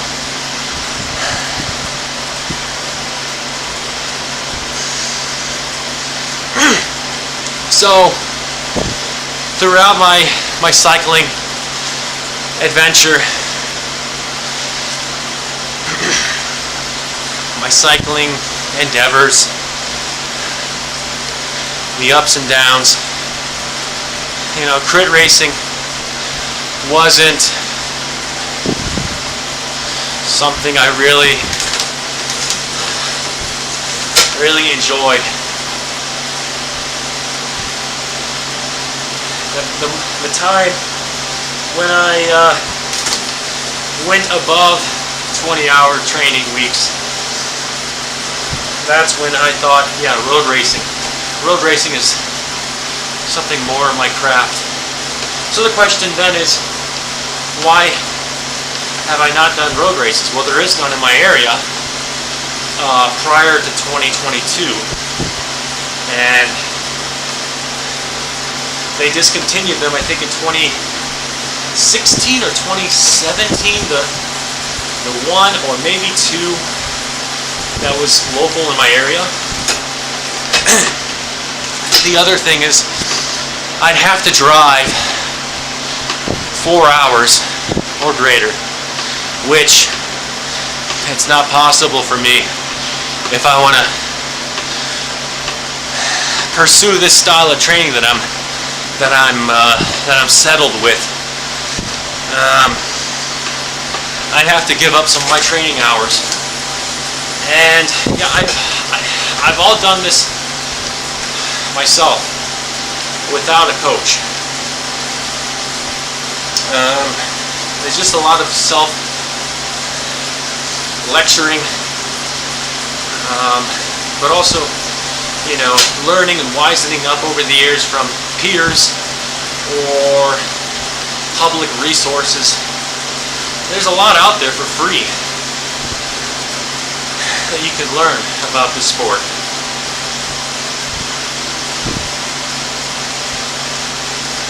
And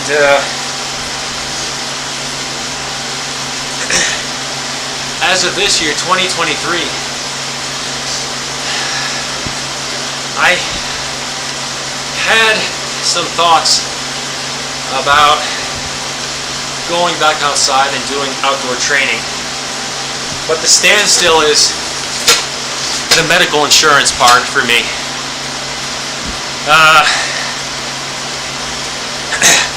I would have to pay, or I should say, how do I say this?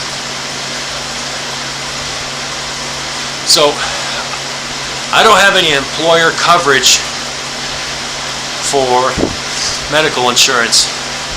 Self-employed, so I have to seek it out myself. Same goes for dental and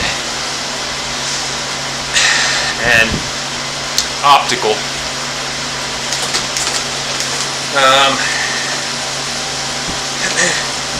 And that presents a conundrum.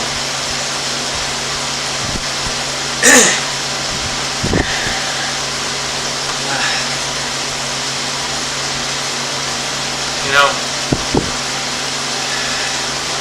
sport is risky.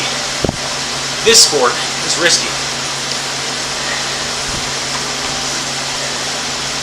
I've already presented a rather large number of incidences that have caused me to present to the ER and get lots of scans done, x-rays, various MRIs, or no, not MRIs, CAT scans, maybe 1 or 2 MRIs, in particular for the brain.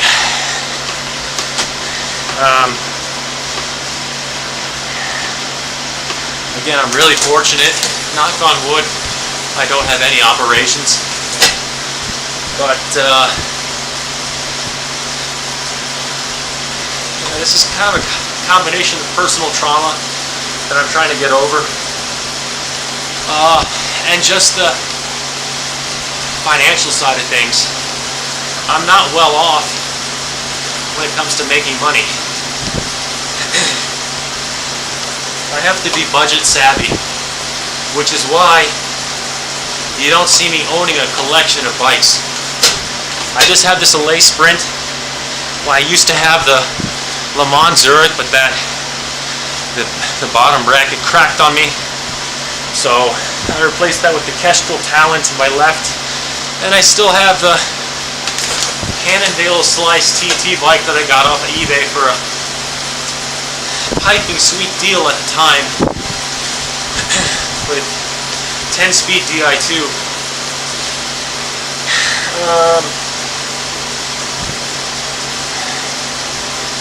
But I'm always trying to save money. Another downside is the registration fees for entering races, the travel expenses. It all adds up money. Several hundreds of dollars. Yeah, you can win some if you do well in the races. The time of day for these races, when I last checked in 2022, at least like what I know off the top of my head, usually transpired to me having ridden already about like maybe 2 hours worth, whatever kilojoules expended from that is. So really, it's just when if I did the crits, it would just be fatigue resistance training, and really more, I would suppose, learning about nutrition right there, because that's where it's really important. It's during fatigue resistance. Okay, I got 10 minutes before I got to switch up here for the jet base ride that I'd like to do. So let's see. Yeah, 2 hours fatigue resistance work usually is what, at the time of day the races would ordinarily start. There's like what, maybe 5 to 10 races, ignoring the practice criteriums, that I could have done in 2022 if I renewed my license. And then moving on to 2023, ignoring the Zwift part, Zwift, RGT, whatever, virtual racing. What I learned this year, because I got a international license, a UCI license, so I can race domestically in the US anywhere, or I can go overseas. It's the travel component. Again, it conflicts with my training.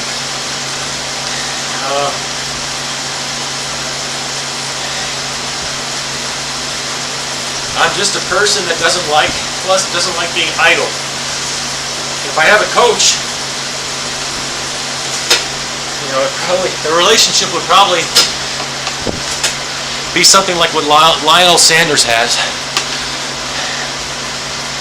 where I'm just a stubborn guy when it comes to training.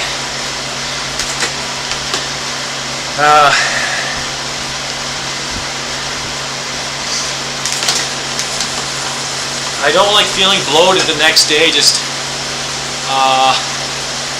if I were to take a complete day off the bike. Even then, if I were to do maybe 90 minutes of work or less as a recovery ride one day, and the following day, or I should say maybe the previous day, it was a much greater intensity. Well, one day I'm burning copious amounts of kilojoules. The next day I'm burning like 1,000 kilojoules or less, which metabolic fluctuations like that, for my mental sanity, doing this all on my own nutritionally, I just cannot do it. Not with my work and scheduling, all that.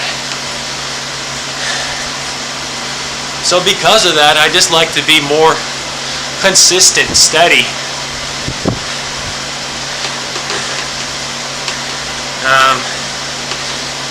Utilizing these resources of a coach, cycling coach, of a dietitian, that costs money again. And I don't have money. I don't have that kind of money.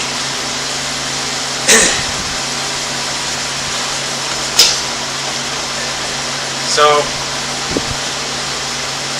I guess that hopefully that explains a lot of this.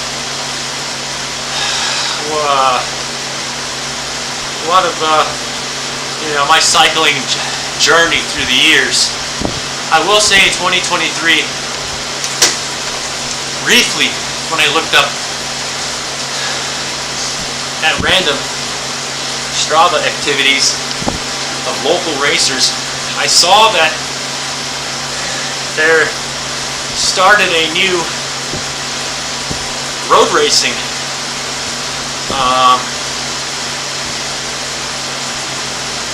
not a series per se, it's just a one-day thing. I forget when. There was one several months ago. And was there another one in my area? I don't remember.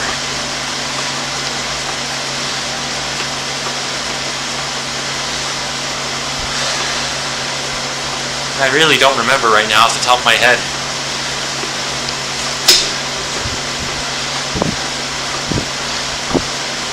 As far as the crits are concerned, though, from the ones that I recall, in the month of August, there's Tower Grove, which it's got a section of pavement that's I hate because of the roughness of it. It has a corner as well. There was Flow Valley State Crit, which this year they changed it to a road circuit, not a figure eight, just a 8 shape, 8 corners, whatever that is, something like that. Rolling course, that one really I can sympathize with, because it's not just all about exercising technical cornering abilities, but there are considerably long enough straightaways that are just flat, or false flat uphills, or false flat downhills. That's nice. That suits to my abilities.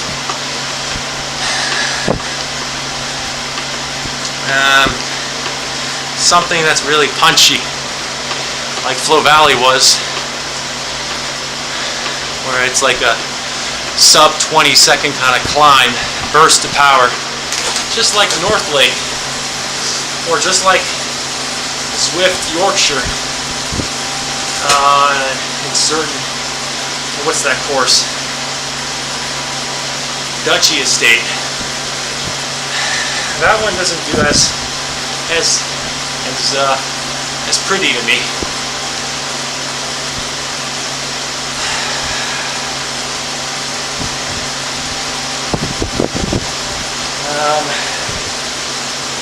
What else can I say? I've trained in KOMs. You know, I've gone for KOMs, usually with the assistance of wind. But sometimes I kind of flex myself and just I don't really rely on the assistance of wind. In particular, when it comes to a circuit or something like an out and back.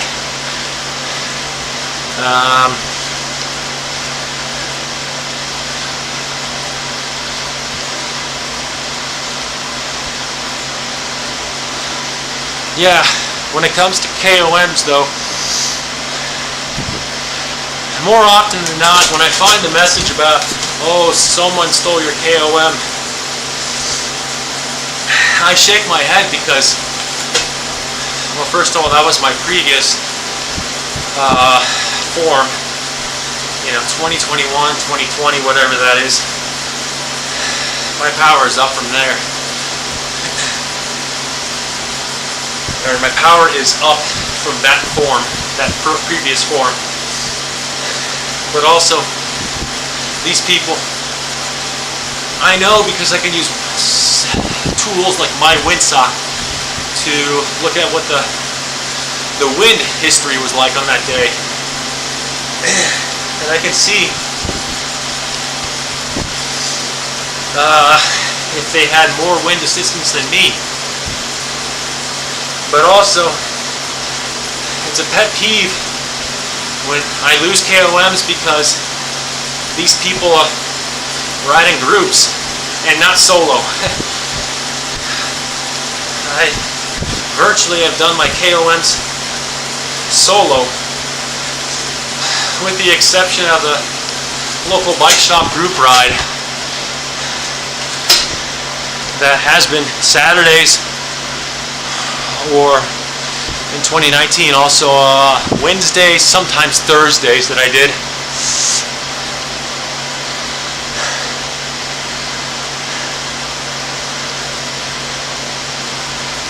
I guess that's all I'll say right there before we look at more comments.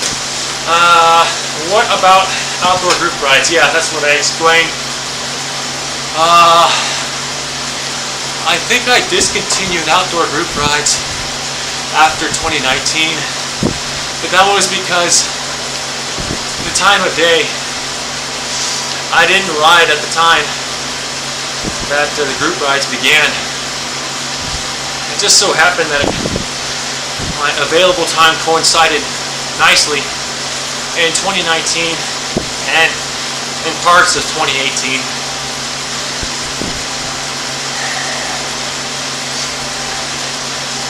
I've had a fair share of experiences because I got upgraded to Cat 3. Actually, it wasn't too much a problem to upgrade. Clearly exhibited the fitness.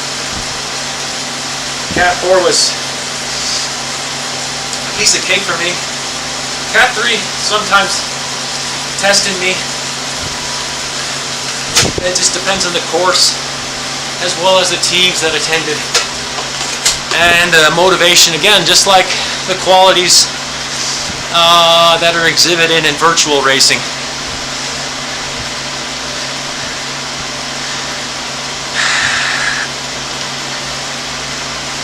Time and time again, I reflect on metaphors or similes that I can compare inside to outside. And despite me refraining from outdoor experiences for the past 2 years, I still strongly recall because of how much time I've amassed outside, what it was like to be in a certain situation. The only thing is,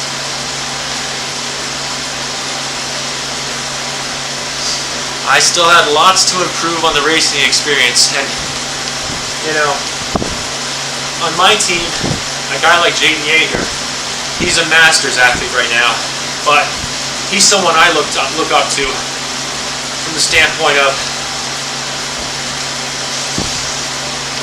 accruing the racing experience, the outdoor racing experience. You know, when the saying goes, when you're upgrading categories for your racing license, take as much racing that you need, because what you're really, the goal that you're really trying to satisfy is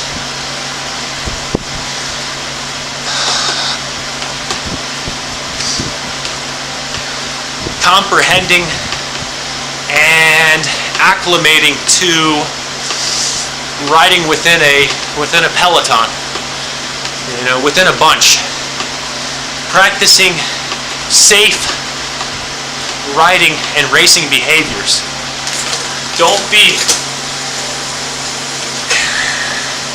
extremely aggressive if that puts other people in grave danger for their safety. And that's something that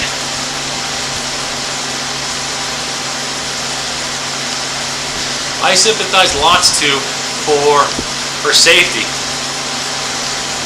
Again, I mentioned, like I said before, I'm not an adrenaline junkie.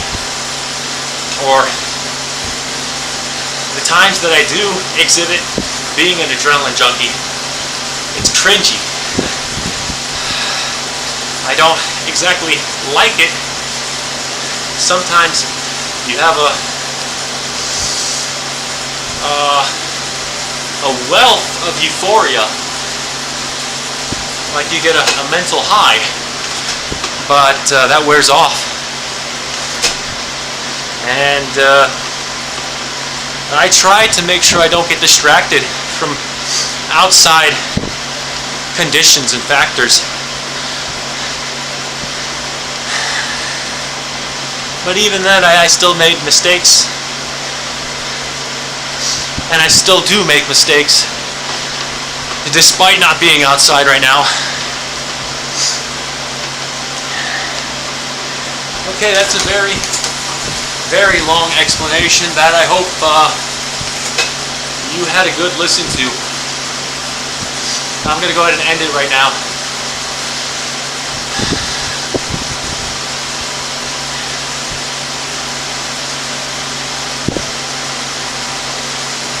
Feel free to leave any post-stream comments, questions, whatever. And I really, really do hope you listen to that in entirety, because it's a long, long explanation. Okay. I'll see you later.